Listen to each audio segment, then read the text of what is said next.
Coronavirus is an ill wind that blows no good for global economy.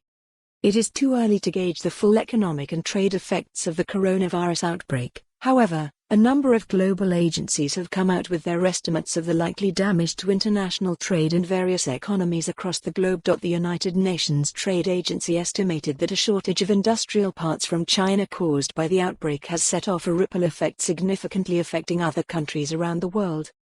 Because China has become the central manufacturing hub of many global business operations, a slowdown in Chinese production has repercussions for any country depending on how reliant they are on Chinese suppliers. The report states that China's slowdown has caused a drop of over €40 billion in exports to the country in the last month. The European Union was most affected, according to the agency, accounting for about one-third of the total loss in trade, or nearly €14 billion. Exports of the United States were second at nearly €5 billion, and Japan was third at almost €4.6 billion.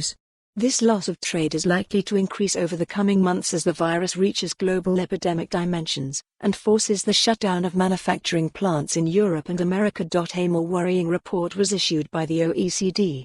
Its outlook statement warned of the likely impact from the broader virus contagion across the wider Asia-Pacific region and on into Europe and North and South America.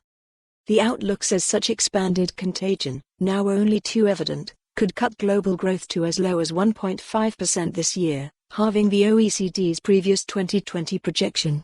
Attempted China-like containment measures, with associated factory closures, loss of business and consumer confidence is forecast to drive some countries into recession, including the Eurozone countries and Japan. If the economic consequences of the virus reach this level of severity, Irish exporters will take the type of battering not seen since the aftermath of the financial crisis, and with them the Irish economy as a whole. Even in the best-case scenario of limited outbreaks in countries outside China, a sharp slowdown in world growth is expected in the first half of 2020 as supply chains and commodities are hit, tourism drops and confidence falters.